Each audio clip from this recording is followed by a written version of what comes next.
Good afternoon, everyone. Good afternoon, sir. Good afternoon, sir. I think this YouTube video is visible to everyone.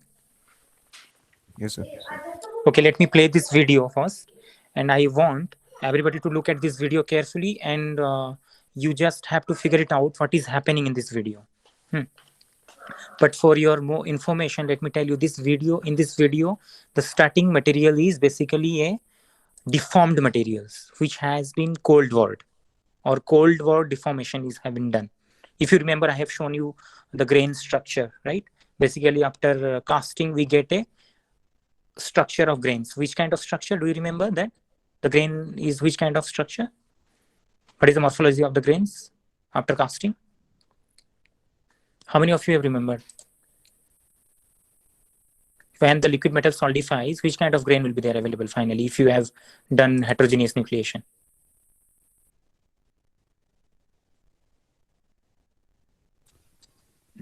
So first, at the nucleating region, it will start to accumulate and then it will spread all over the solution. No. That is not my question. I want to know if you have a liquid metal and you are doing solidification of that liquid metal. Finally, you are ending up with a grain, right? You will be having lot of grains. So, what is the structure of those grains? What is the name of that grain? If it is an heterogeneous nucleation, how it looks like?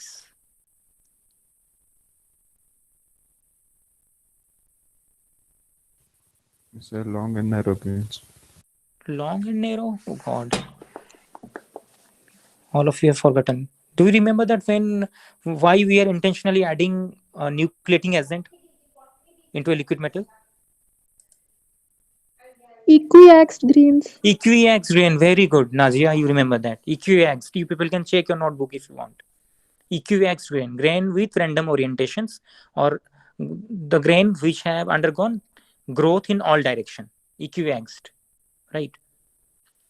But if you are not adding any kind of nucleating agent, then what will happen? Nucleation will start from the wall of the container, the mold wall, right? It will forming a small equiax grain. Finally, it will go rise to a columnar grain. Finally, again, equiax grain will be there at the center, right? That is why we are in, but that kind of structure is not uniform, structurally not uniform. The property is non-uniform in that case, basically. But if you want a uniform properties, uniform structure, then you have to generate this equiax grain everywhere. So intentionally, we are adding some nucleating agents. Okay, anyways, so you have equiax grain, right? But if you have an equiax grain and you are doing rolling of it, which kind of grain you will have now? After doing rolling, if there will be no heat or a very little amount of heat will be there. So grain will become elongated. If you have you seen, I think you have seen that. Yes, The sir. grain will become elongated one after rolling. That is preferred orientation, texture. Okay, very good. So now I will show you a video where you have initially elongated grain. That means those equiax grain has been deformed plastically to get elongated grain. So initial material is elongated grain. Just carefully look at this video and figure it out what is happening exactly. I will show you the video 2 times, 3 times. Let me see who can answer.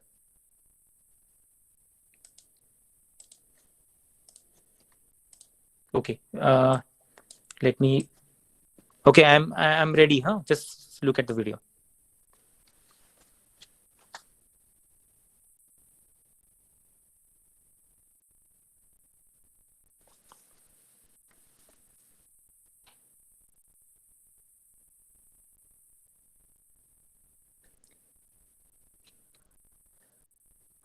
Again, I'll show you. Huh? Just look at this one. The direction of elongated grain is from top to bottom.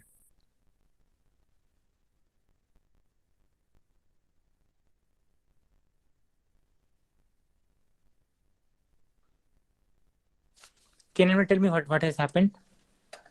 Shall I repeat the video again if you want? So the deformed grains are being replaced by strain-free grains. Strain-free grains. Okay, you have some idea. But what exactly is happening? The final grain was bigger or what? Or smaller? Or Yes, sir, bigger. Bigger. Okay, anyways, so in this video, what is you can see that some new strain free grains are coming out, or new strain free grains are formed initially at the grain boundaries, where 2 to 3 or 3 4 grain boundaries are meeting, because that is the high energy regions basically, or where there will be dislocations because you have deformed it to a large extent. So you have lot of dislocations, and dislocations are high energy site. Grain boundaries are high energy sites, right? So from the high energy portions like grain boundaries, where 2 to 3 grain boundaries are meeting, or 4 grain boundaries are meeting, or where there is dislocations, point defects, from that reason new small strain free grain are forming first, then further are growing into bigger grains. So this kind of process is called recrystallization and grain growth. So first step is the recrystallization, second step is the grain growth, right? Again, let me repeat. Initially you have an equiaxed grain, you deformed it and you formed a elongated grain. So during the plastic deformation, to form a elongated grain, large amount of energy will be stored in this elongated grain, right? Because you have large number of dislocation density, large number of dislocation will be there due to plastic deformation. And the one is along the grain boundaries, high energy portions will be there, right? So from high energy regions like in grain boundaries and from dislocations, new strain free grain will come out. They will start nucleating. So after the nucleation, they will start growing into bigger size. That is called recrystallization. Recrystallization means formation of generation or formation of new strain free grains. Formation or generation of new strain free grains from the deformed materials is called recrystallization. Re means again, crystallization means formation of crystals, formation of grains, right? Grain growth means these new strain free grains will grow into bigger size. That means at the end of the process, you'll be having less number of grain and bigger grain size. But during recrystallization only, you'll be having very smaller grains, finer grains, but more number of grains will be there. But those grains are strain free. They do not have strain. They do not have strain means they have high ductility, low strength. I think up to this, you people have understood. Yes, sir. What about others? You can ask me, no problem, if you have any doubt. Yes, sir, understood. Okay, very good. Let me quickly go through the slides. So today's lecture number 46 of this introduction to physical metallurgy class, and the topic are metalworking, recrystallization temperature, and hot working versus cold working, right?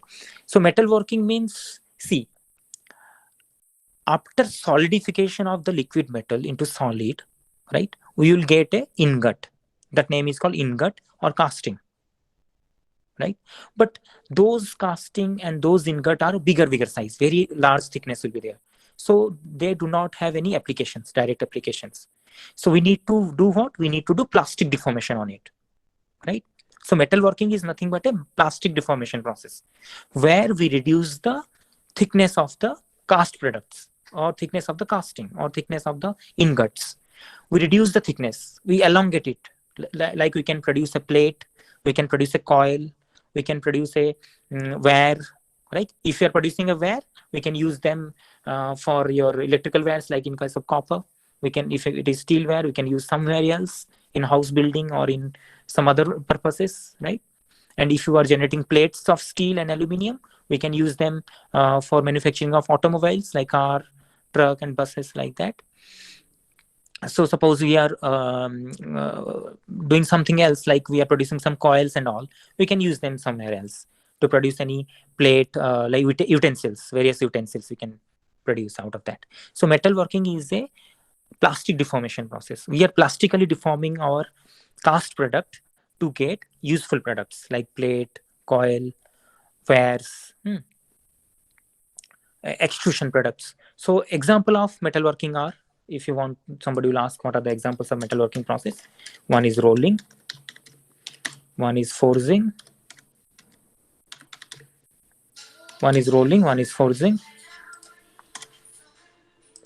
and extrusion, div drawing. Sir, in presentation not visible. Okay, let me share it. Sorry, I forgot to share it. Again, I have to share it. Okay. Uh,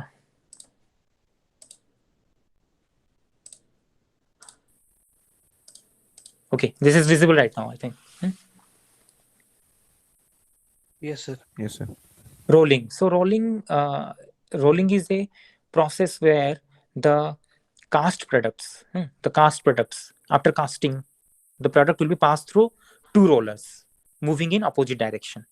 Then it will be, there is a reduction in thickness and you will get a product. Forging means like you are compressing a material from top and down portion, right? That means it is a compressive force. Rolling is also a compressive kind of thing. Extrusion is a thing where we have some dies. Into the dies we'll forcefully push our liquid metal, so that it will take a shape. And deep drawing means it is a kind of die through which our thin sheets will be passed away, so that we can draw some wires, some flat products.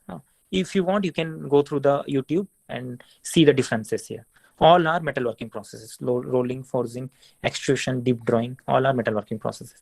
All involves large plastic deformation. Plastic deformation means permanent deformation. There will be no change in shape again, even after releasing the load. Anyways, so what is recrystallization temperature? So recrystallization temperature means there is a particular temperature for a given material. Suppose you have a steel. So steel will have a particular recrystallization temperature. Suppose you have copper. Copper will have a particular recrystallization temperature. Suppose you have a pure iron. Pure iron will have a recrystallization temperature. So every metals and every alloy have a specific recrystallization temperature. Again, I'm saying recrystallization means means again, crystallization means formation of new crystals or formation of new grains.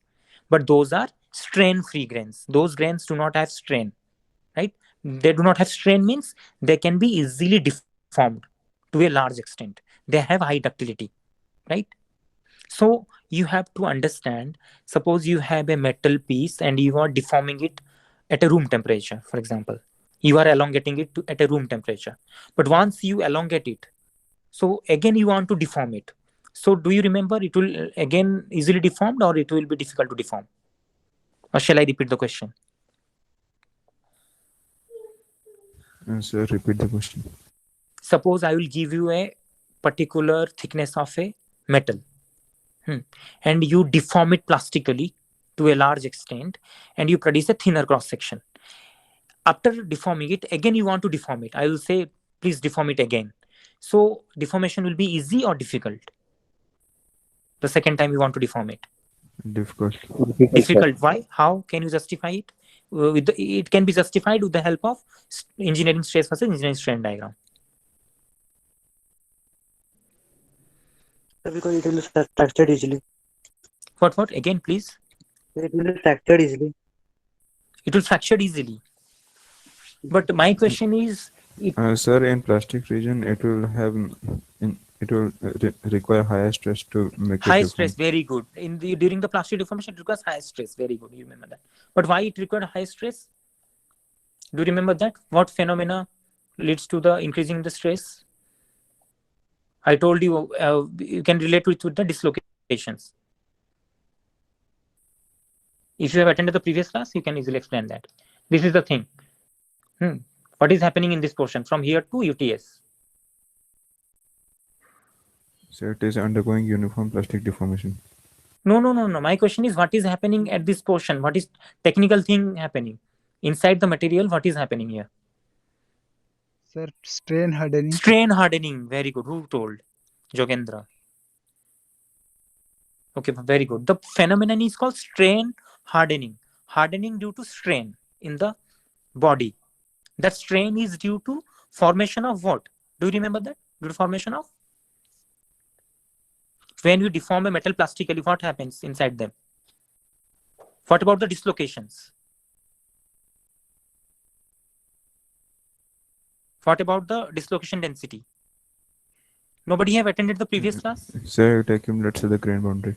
It accumulates at the grain boundary. That is one point. But before accumulating at the grain boundaries, what happened to the number of dislocations? What happened to the number of dislocation before plastic deformation and after plastic deformation? Say it increases. Increases. Very good. Increases due to Frank Reed source. You people have attended the previous class? Sir, I was absent, sir. Okay, you were absent. But what about others? The moment you start deforming a metal, the number of dislocation will increase in the body. And more is the number of dislocations, then there will be a difficulty in the further plastic deformation. The metal will get strain hardened. Strain hardened means more stress will be required to deform it again. Shall I repeat it?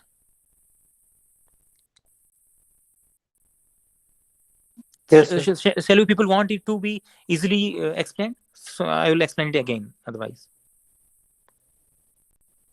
Yes, sir. Suppose I will give you a metal, and that metal, suppose that metal can be deformed at 10 Newton load, for example. You are giving a 10 Newton load, it can be deformed easily. So you are applying 10 Newton load and it is deformed, right? But again, suppose you want to deform it, the same deformed metal, you want to deform it again by 10 Newton load. So what will be the answer? Can you deform it that? No. The answer is you cannot deform it again by 10 Newton load. What happens? You need more load. More load means you need more stress.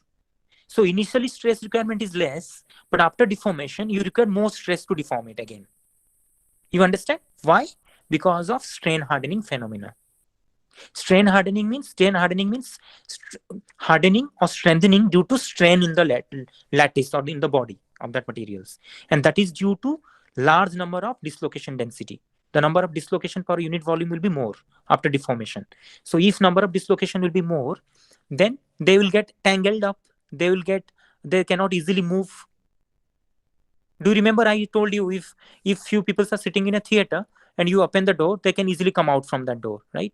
But if 1,000 number of people are sitting in a theater and you open the door and all of they want to come out of the door, they cannot easily come out. They get stuck, right? You understand my point? Yes, sir. So that is called strain hardening phenomenon. So from this point to up to UTS, strain hardening is happening. So due to strain hardening, more stress is required to deform them. Now you people have understood? Yes or no? Yes, sir. What about others? Everybody have understood this one? Yes, sir. Okay, you can ask me many times. I have no problem to explain it. Huh? Okay, so now the question was recrystallization temperature. So every materials have a particular or a definite recrystallization temperature. Recrystallization means formation of new strain-free grains or crystals, right? So this formation of new strain-free grain or crystals will happen at a particular temperature. If the temperature is below recrystallization temperature, no new strain-free grain will come out from the deformed material. But if the temperature is higher than the recrystallization temperature, or just at the recrystallization temperature, new strain-free grain or new strain-free crystals will form along the grain boundaries or from the dislocations area. And finally, if you keep the temperature higher and higher for more interval of time, then this grain may become coarser. So you understood now my point? Yes, sir. So one point you can notice here is, if you want to do recrystallization, then you need a deformed body first. First of all, you have to deform it plastically. Then you are heating it. When you are heating it, you are taking the deformed metal to a temperature above the recrystallization temperature. So the moment the temperature reaches the recrystallization temperature, new strain-free grain will nucleate along the grain boundaries or on the dislocation site because they are high energy region. Then if you keep the temperature higher and for a more interval of time, then this grain become coarser. But if you're not doing that, then the grain remain will be finer grain only. But they are strain-free grains, right? So you understood my point now? Yes, sir. Okay, very good. Yes, sir. Okay, next. Okay, so you might have a question. What is the recrystallization? So basically, recrystallization temperature is 0.3 to 0.5 TM. Tm is the melting temperature of that particular alloy or particular metal. 0.3 to 0.5 Tm. Or you can say that is basically people called half of the melting point. Suppose, okay, tell me, if a melting point of a metal is 100 degrees, 1000 degrees centigrade. So what will be the recrystallization temperature then? Say 300 or 500. 300 to 500. Very good. You understood very nicely. Suppose a metal have a melting point of 2000 degrees centigrade, for example. So what will be the recrystallization temperature? 100. How much? 2000. Melting point is 2000. It's 1,000. Nearly 1000. Very good. Yes. Nearly 1000. 0.3 to 0.5 Tm. Tm means melting point in Kelvin. Okay. So now, and the interesting point, you have to note it down in your notebook. Recrystallization temperature also depends upon the extent of prior deformation. It is very essential. Recrystallization temperature also depend upon extent of prior deformation. If the extent of prior deformation is very high, the recrystallization temperature will be lower. Suppose you understand, suppose your recrystallization temperature is 1000 degrees centigrade, but you have deformed the metal plastically to a large extent. So then what will happen? It may goes down to 800 degrees centigrade or 700 degrees centigrade, right? But if the prior deformation extent is very less, then recrystallization temperature will be not so less. It will be higher, right? So that is inversely proportional. If higher deformation, low recrystallization temperature. If less plastic deformation, external plastic deformation is less, then recrystallization temperature will be more, right? So recrystallization temperature is a function of extent of prior deformation. Extent of prior deformation, you understand. Deformation is happening, that means there is a 10% reduction in cross section, or 20% reduction in cross section, or 50% reduction in cross section. Cross section means thickness I am talking about. I think up to this you people understood, right? Yes, sir. And it also depends upon the impurities contained in a material and whether it is a pure metal or alloy. It also depends. For alloys, basically it is lower. You can check it otherwise. Okay. Next one is okay. If somebody will ask like why if extent of prior deformation will be more, then recrystallization temperature will be less. What may be the reason? The reason is simple. Can anybody tell me why? Why the recrystallization temperature goes down if extent of prior deformation is more, or there is a larger reduction in cross-sectional area? It is related to the energy or high energy reasons. Can you tell me? High energy, sir. Higher energy, but tell me clearly. Sir, What is happening that, during plastic deformation? sir, large plastic deformation, then it will be generate the higher energy. Yes. If you deform a metal plastical to a large extent, you are storing large amount of energy into the materials.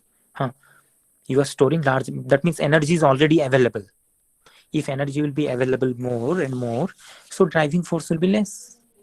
It requires less driving force. If energy available will be less, then more driving force will be required.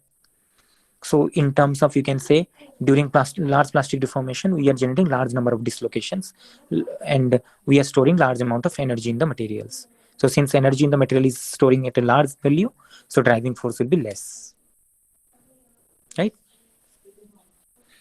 Okay. Now you see continuous casting products. So basically, if you remember during solidification part, we have discussed about that is actually a not continuous casting, that is a simple casting, that means, or batch casting you can say.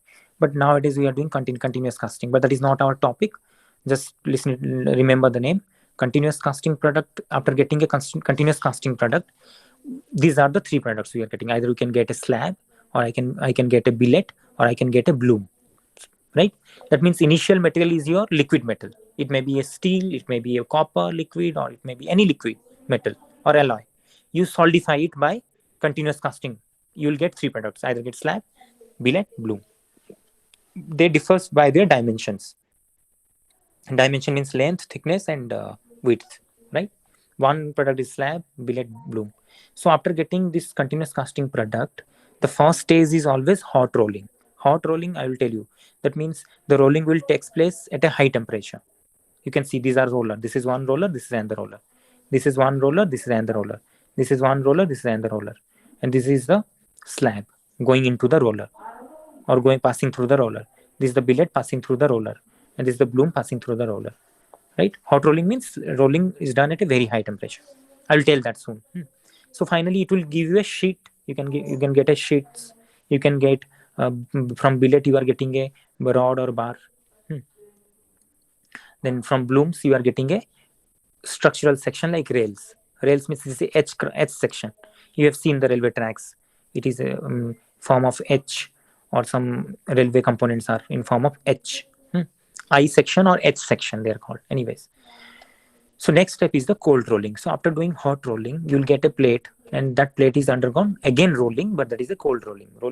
Cold rolling means at a very low temperature or room temperature rolling. Fine. Finally, you'll get plate or sheet. You'll get a bar or wire here, but here we are not doing any. Yes. Sir, in hot rolling, it is done at high temperature. I mean, the rollers are at high temperature. No. Rollers are, if rollers will be at a high temperature, then their strength will decrease. So how can they will roll the materials? Use your mind. Which one will be having high temperature? Roller or this slab? Slab. Yes, obviously. Slab will be at a high temperature. Rollers will be at normal temperature. But due to this effect of high temperature of the slab, they get heated up. That is the one point. But don't heat the rollers, right? Because otherwise because you should remember, everybody should remember, yield strength of a material is inversely proportional to temperature. If you want, you can write it down. Yield strength of a material is inversely proportional to temperature. If the temperature of material will be higher and higher, the yield strength will be lower and lower. And just opposite. Yield strength, why I am talking about yield strength? Can anyone tell me?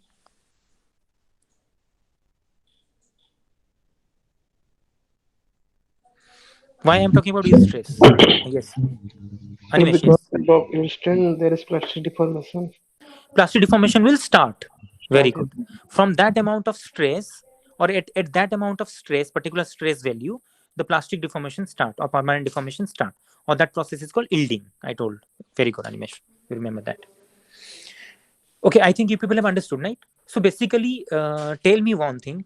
The kitchen utensils or your the truck and buses which you are seeing in the day-to-day life, or the bars or the wires you are seeing, those are which kind of product? Hot roll product or cold roll product? Or casting product or cast products?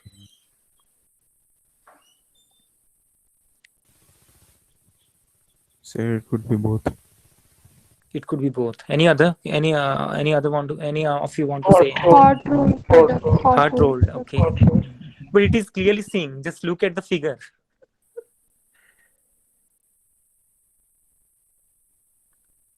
Sir, cold roll. Cold roll, because plates, sheet will come out. Bars, wares will come out finally. Right. So basically, maximum thing we are using in day-to-day life are cold rolled. Few things are hot rolled. One of the example of hot rolled one is the structural section of rails. This is one example. And some other examples are like pressure vessels, gas storing containers. Those are hot rolled one basically. But basically, if you look, maximum things are cold rolled. So that means if you have a material that is cold rolled one, so before cold rolling, what has been done on it? Hot rolling. Hot rolled. Very good, hot rolled. Now, can you people use your mind why we do hot rolling first, then cold rolling? Then this might be a question. Why not cold rolling first, then hot rolling? Because, sir, at higher temperature, it is easier to deform the metal. Why? Very good. But why? So because the yield strength decreases. Very good. Because the yield strength is inversely proportional to temperature, right? So at high temperature, yield strength will be less. So that means during hot rolling, you can deform a material to a large extent, from a very high thickness value to a very minimum thickness value by that process, right? because that yield strength is very less in that condition. But in case of cold rolling, the temperature is very low, right? That is one way to look at this, right? This is one of the way. But can you people correlate this hot rolling and cold rolling with this engineering stress versus engineering strain diagram? What is happening and what is missing? Just use your mind. The hint is strain hardening. And I told you about the recrystallization also. Just use your mind and tell me, correlate recrystallization, correlate this strain hardening phenomena with hot rolling and cold rolling, and tell me why it is The easy temperature to is deform. missing. Why it is easy to deform the metal to a large extent in hot rolling? One is the yield strength. Any other thing? So the temperature is missing in stress strain diagram. No. Listen the question carefully. My question is, in hot rolling, why the yield strength is less? Or why in the cold rolling the yield strength is more? Why? That is related to temperature again, related to recrystallization again, and related to strain hardening. Everything I have told you. Just you have to make it a sequence, or you have to arrange them and tell me the answer.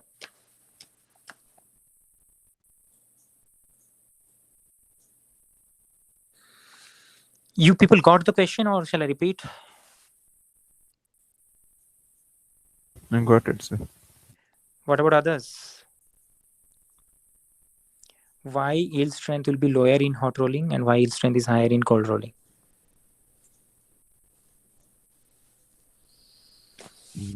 Sir, do you, Yes, Animal. sir, at high temperature, yield strength will be lower. How? And Why? That is the question. Why? Please look at the stress strain curve and look at what I told just before about the recrystallization, and look at that.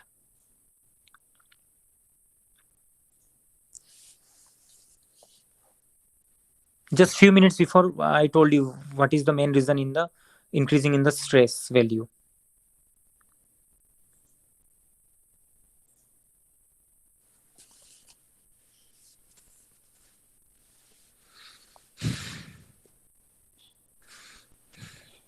In cold rolling, the materials become strain hardened, right? But in hot rolling, the material will not become strain hardened. Why? Because in hot rolling, temperature is higher. So since temperature is higher, what will happen? New strain-free grains will come out. And strain-free grains means those grains are ductile. They can be easily deformed. They have a low yield strength. But in cold rolling, there is no high temperature.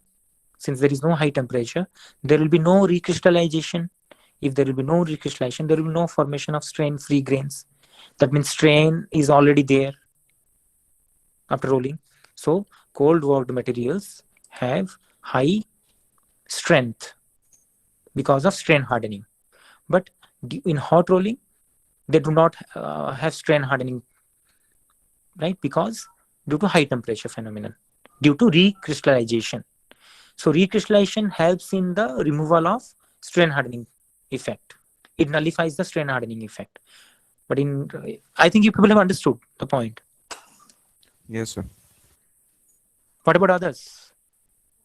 If you want, I can repeat it. All these things are very important because in the coming semester you have a subject, I think, deformation behavior of materials, or you can have metalworking of metallic materials in a higher semester. It is okay, I think, right? Okay, anyways. So these are some points I have written here, which are benefits of metalworking processes. Metalworking process means plastic deformation process. Plastic deformation process helps in closing the porosities, gas pockets. If inclusions will be there, inclusions are very hard particles. They are non-metallic in nature. They are stress concentration sites where the crack initiation may take place. So plastic deformation or this metalworking helps in the breaking down of inclusions into smaller inclusions and helps in the distribution of inclusions. So these are the things.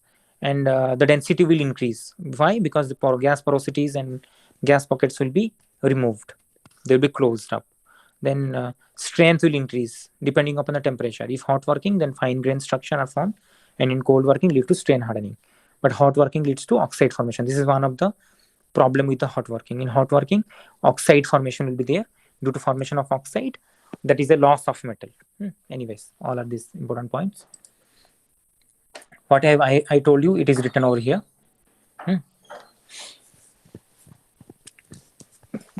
But this part is very important. For lead and tin metal, recrystallization temperature is below room temperature.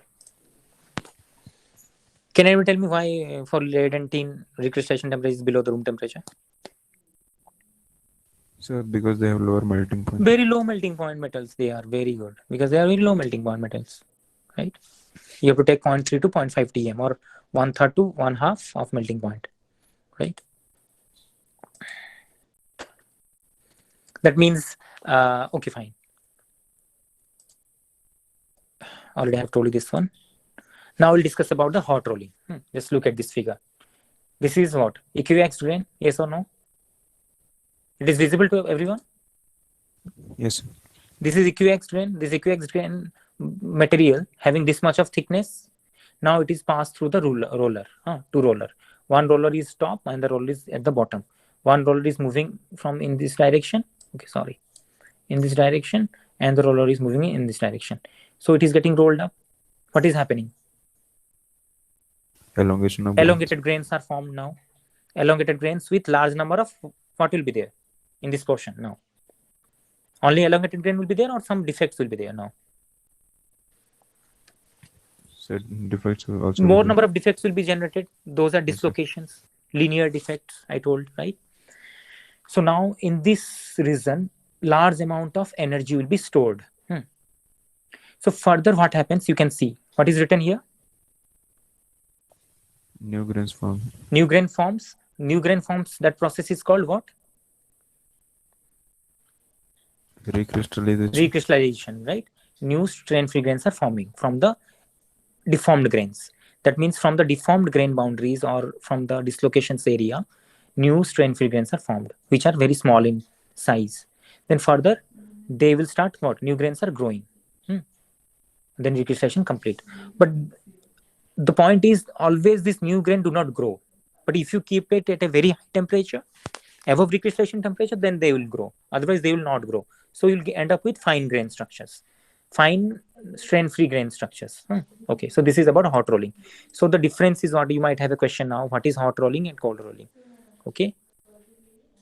So hot rolling, I will discuss that soon. So this is about hot rolling. But look at the cold rolling. So you can see this is one working roller and this is another working roller. These are the set of two working roller. And this thickness of material or sheet or any strip is passing through this roller. So it is passed and it is becoming thinner and thinner in cross sections, right? But basically for cold rolling, we need a series of continuous rollers. Can you tell me why?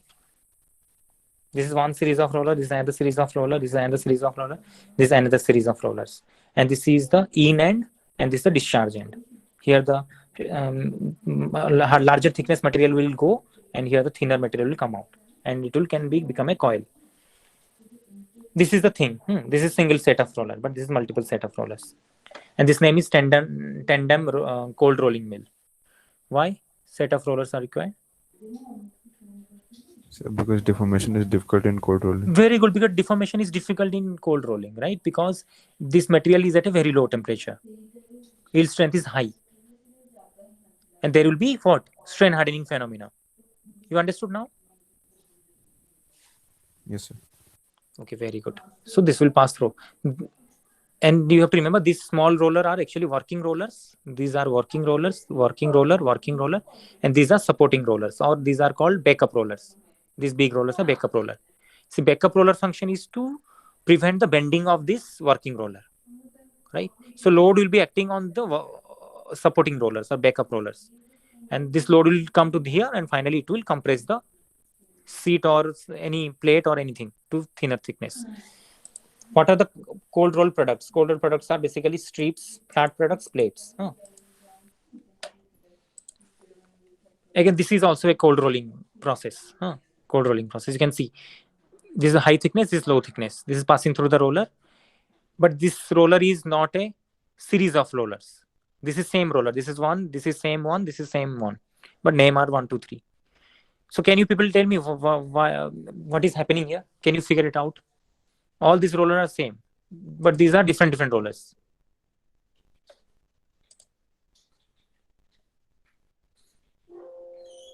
So first it will go in this direction. Again, it will go in this direction. You understand now? Yes, sir. So that means in first it will go and it will become this much of thickness. Again, you pass in this direction, in this direction. So where it is going like this, it will now this much of thickness. Again, this much of thickness will pass through in this direction. So we'll get a very thinner. Same set of roller can do the thing, but this will time taking. But this is a continuous process, continuously going in one direction.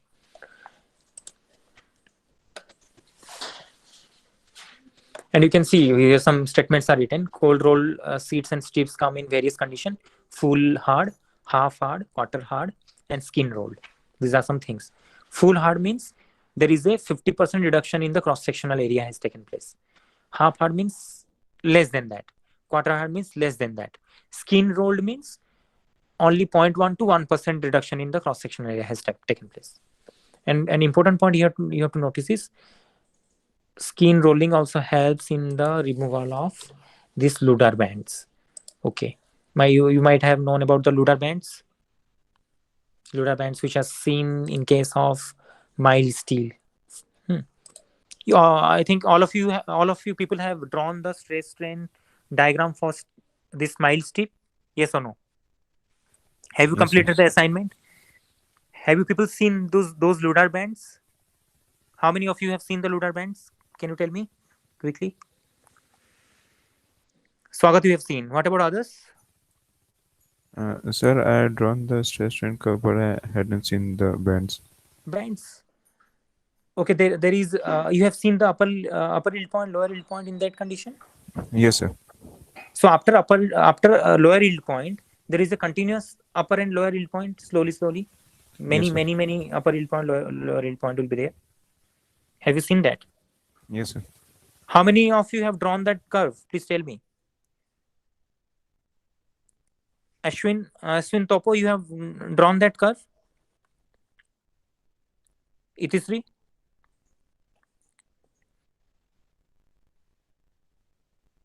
Janmanjay? Jogendra? No, sir. Jogendra, you haven't done. What about Janmanjay? Itisri and Ashwin? No, sir. I was absent in the previous class. Okay, you were absent, but okay, fine. But this is not the excuse. But you have to finish the assignment today itself. I want the assignment to be submit. You have to submit the assignment today itself by 9 p.m. at least. I want to see the assignment. Okay, anyways, you might have just first you look at that stress strain curve first, then I may explain those Ludar bands and all. Okay, now we'll see the difference, hot rolling and cold rolling. So what I have written, in case of hot rolling, the rolling is done above the recrystallization temperature. And if the rolling will be done below the recrystallization temperature, it is cold rolling. So this is the main difference.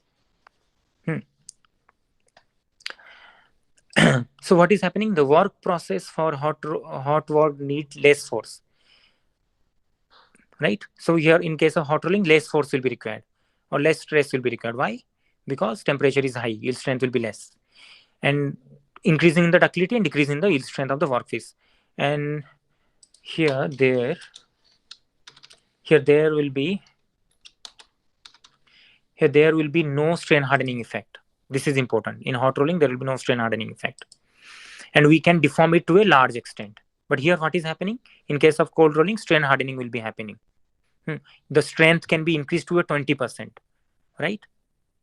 And also hardness also increases here.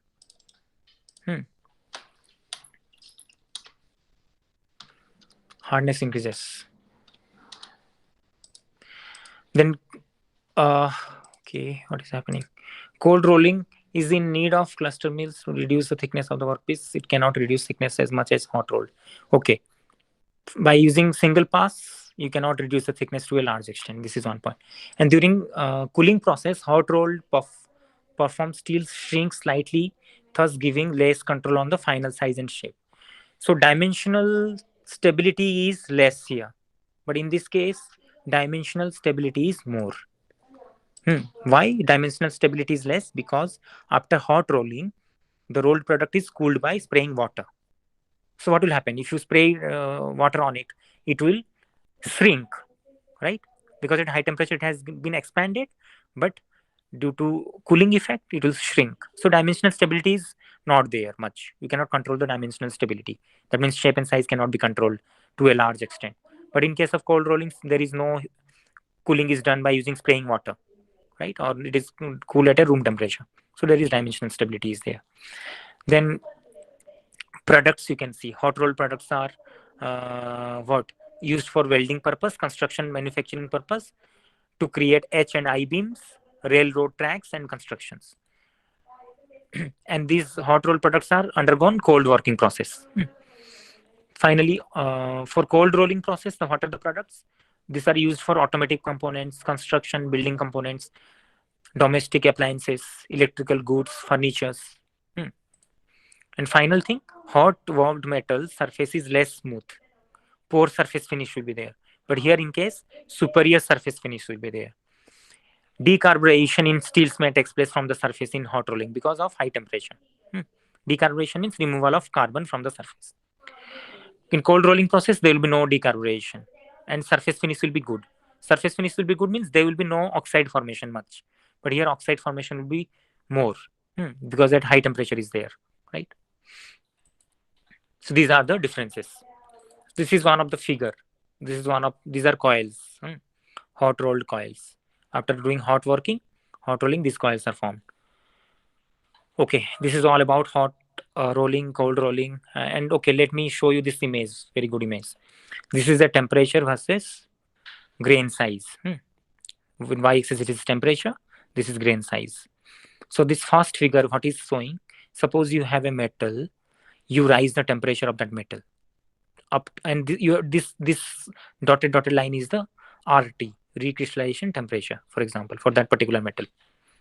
Again, I'm saying this is the temperature axis, this is the grain size axis, size of the grain, it is smaller or bigger, and this is the recrystallization temperature, right? So you have a metal and you are rising the temperature and you go up just below the recrystallization temperature. So what happening? The grain size is fixed, it is not growing, right? But the moment you go above the recrystallization temperature, the grain size will be bigger, right? Suppose I'm going to up to this extent, the grain size will be bigger after recrystallization temperature. But now second image is showing what? Suppose you have taken the metal above the recrystallization temperature and you want to cool it, but there will be no plastic deformation. You are cooling it directly. So what will happen? Can you figure it out? What is happening here to the grain size? It is same or it is decreasing or increasing with cooling to the room temperature. So this is the room temperature. So increasing. Increasing. Just look at this one. Clear. Somewhat decreasing. Decreasing. They actually. No, sir, constant. It will be constant. Very good. It will be kind of constant. So listen it carefully. Again, I am saying, first you take the metal just below the recrystallization temperature. Any temperature below the recrystallization, there will be no grain growth. There will be no grain coarsening. Grain size will not increase. But the moment you are going above the recrystallization temperature, the grain will become coarser, bigger. Then you are going to a temperature up to this, right? That means you have a coarser grain, but you are not deforming that particular material. Plastically, you are not deforming that. You are cooling it directly from that temperature to the room temperature. So what will happen? There will be no change in the grain size. The grain size will be coarser, remain as coarser. Fine, bigger grain size. But just see opposite case in this figure. Just in this image, just look at here. Here, from this temperature, you are doing deformation. You are doing plastic deformation on it. So the moment you are doing plastic deformation it, and you are cooling, simultaneously you are doing plastic deformation and cooling the sample, but you are not deforming up to this temperature. Deformation has stopped now. and this temperature is above the RT, recrystallization temperature. If the deformation will be stopped at this temperature and you want to cool it, so what will happen? Can you tell me what is happening here? From initially here to here, the grain size is decreasing or increasing? Say increase. Just look at from this temperature to this temperature. It is clearly visible. Decreasing. Decreasing, yes, decreasing. Why decreasing? You understood now? What is happening here? That means you are deforming, temperature is above RT. So what will happen? Which phenomenon? Temperature is above recrystallization temperature and there is a deformed metal. So what will happen? So Which hot process rolling. will happen here? So hot rolling. No. Which phenomenon, which microscopic phenomenon will start above recrystallization temperature?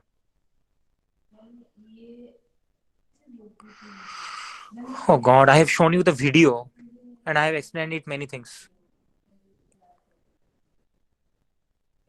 Recrystallization will start. Yes, sir. New Deformed grain will be. strain-free grain will nucleate. Those are of smaller size. That's why the grain size is decreasing. You understood now? Yes, sir. Why? Because temperature is above RT, na? I told recrystallization happens above a particular temperature. That is recrystallization temperature. The temperature is above RT. And this material is already deformed one. So recrystallization will take place. From elongated grain, new strain-free grain will come out. Those are very small grains. And everybody have understood now? Yes, sir. You compare this one with this one. Why there is no reduction in grain size? Tell me quickly. I told you. Can you please tell me why? So there is no deformation. There is no deformation. Very good. If deformation will be there, then energy will be stored, right, in the material. That energy is the driving force for the recrystallization to happen. Right? You people have understood now. Very good. So, but you just look at this figure. This is a very interesting figure. But below this temperature, just look at this figure. Up to this, deformation is happening and temperature is above RT. But suppose you stop the deformation and you are cooling the sample. So what is happening again? From here to here, what is happening? You stop the deformation above RT and you are cooling the sample. From here to here, what is happening? The grain size is increasing or decreasing? From this point to this point. Grain size is same, but Same or strain free. I am asking At from first here it's increasing, then constant. to here, the grain size is decreasing. Everybody understood why? Because Yes. deformation is going on and temperature is above RT. So recrystallization will taking place. That is called dynamic recrystallization, basically. Dynamic. Deformation, new grains. Deformation, new grains. New grains will form and they will get deformed. Then again new grain will form. Then again they will deform. New grain will form. This will continue. But I told I will stop the deformation. There will be no deformation after this point. And this is just above the RT. And you are cooling the sample. So what will happen? The grain size will again increase. You understood my point? Yes. Because at this point you stop the deformation, means all the grain have undergone recrystallization now. Then temperature is still high above RT. So what will happen? It will undergo growth. You understood my point? After recrystallization, temperature is still high. So grain growth will take place. Yes. Right? So grain size will increase again. Fine. But this is again, can you people figure it out now? From by yourself, use your mind. Just tell me. But the hint is, I will stop the deformation just below the RT or at the RT. So if I will stop the deformation at RT or below the RT, so what will happen? So grain size will not increase. It will not increase. It will remain decreased, kind of. Why?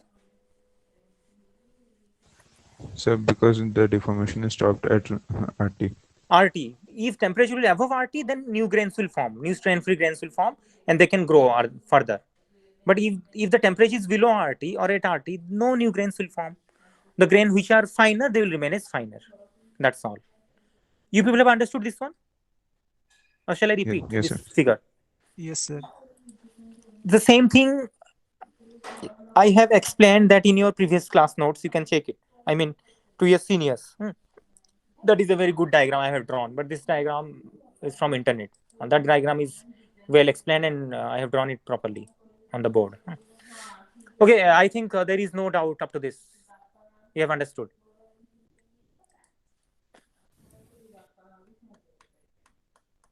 Okay, uh, there is a topic called annealing. Annealing. There are basically two kinds of annealing: ANNE, ALING. One annealing is the heat treatment process. Another kind of annealing is done on the cold work metal, right? So I can divide annealing into two categories. One category is the heat treatment annealing. Another category is the annealing on cold worked metal, not hot worked, right? That means after doing cold working, we are doing annealing on it. That is one kind of annealing. And another annealing, if you remember the TTD diagram. Have you remember the TTD diagram? I have shown you the annealing plot. Yes, sir. That is that process. What is that process? Do you remember that? That kind of annealing, what we do basically, and what we will get at the final product. So we do furnace cooling and we get Very good. We do pearlite. furnace cooling. So what is the first step in that condition? First stage is what? What we need to do? Suppose you have a steel sample. What you will do? So we will heat it to austenitic temperature and then we will do Very good. furnace. You have to heat it to the austenitizing temperature so that everywhere austenite grain will be there. Then next step will be We will do furnace cooling to get the you pearlite. have to switch off the furnace. That's all. Without taking out the sample, you have to switch off the furnace. Sample is still in the furnace. The furnace cool at a very, very, very slow rate. So this is the slow cooling, if you remember, right? And this is I have written what? Furnace cooling of the steel. This is one kind of annealing process. So final product will be, you will get what kind of product here? By doing this Pearlite. kind of pearlite. Which kind of pearlite? Coarse pearlite. Coarse pearlite. Coarse, not coarse. It is coarse pearlite. Coarse pearlite means, what is coarse pearlite? So pearlite with bigger grains. Pearlite with bigger grains, you can say, and or you can say interlaminar spacing is more in that condition. Okay. So ductility will be high, strength will be less, right?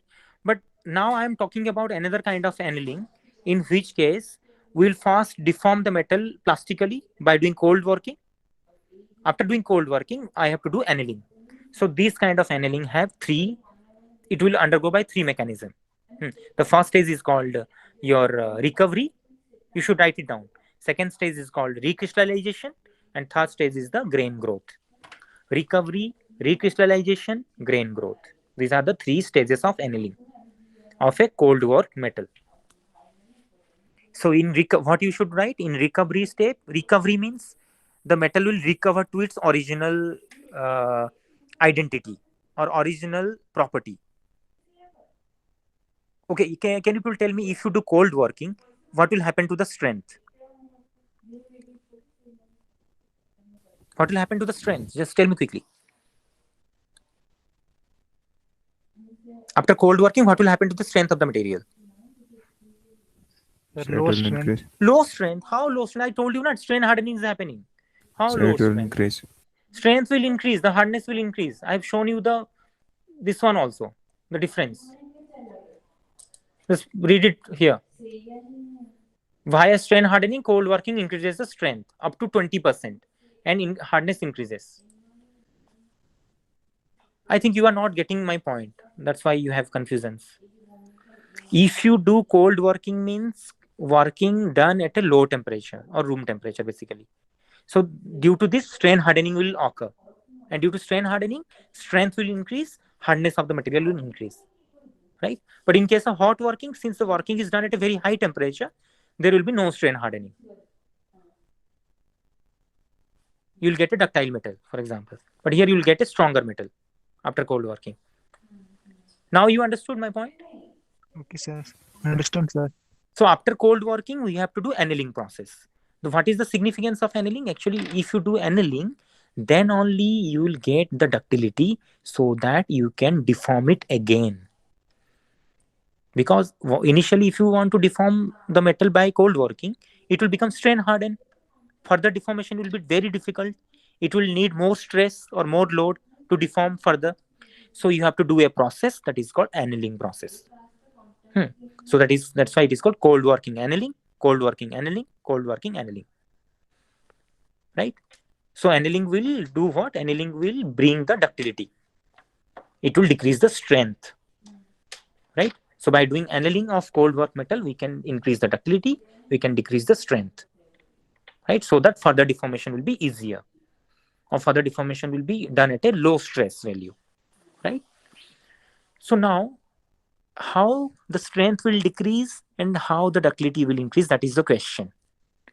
And a very interesting point, after doing cold working, we sometimes lose our electrical conductivity. Our electrical conductivity goes down. Right? So after doing annealing, we'll get back our same electrical conductivity. Electrical conductivity will increase.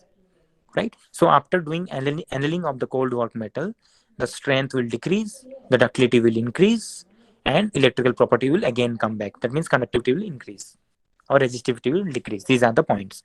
And there are 3 steps in the annealing. Right? Each start with the low temperature to medium temperature to high temperature. Right? So at a low temperature, recovery will take place. At intermediate temperature, recrystallization will take place. Recrystallization means above the recrystallization temperature, and higher at high temperature of the above the recrystallization temperature, grain growth will occur. The grain will become coarser one. Right? So you understand the recrystallization, you understand the grain growth, but what is recovery? Recovery means in recovery stage, what will happen? The defects which are generated during the plastic deformation. Can you tell me what kind of defects are generating in the plastic deformation? Or during the plastic deformation, what kind of defects are generating? So, edge dislocation and screw Dislocations. Yeah, very good. Dislocations. They are linear defect or line defect. So a lot of linear defects are generating, which increases the strength of the material. Right? So in the recovery stage, what happens? This dislocation will get annihilated. Annihilated means they will get removed from the materials. Right? So what happens basically when you rise the temperature slowly after deforming, this dislocation will slowly migrating towards the surface of the materials. Once there is surface, they will get annihilated, or they will take away by this vacancy to the surface, they will get annihilated. So during recovery stage, what happens? Annihilation of dislocation happens, or annihilation of defects occur. So when there will be annihilation of defects, it will recovered.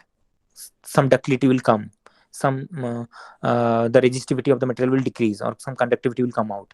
So just after the recovery stage, recrystallization step will start.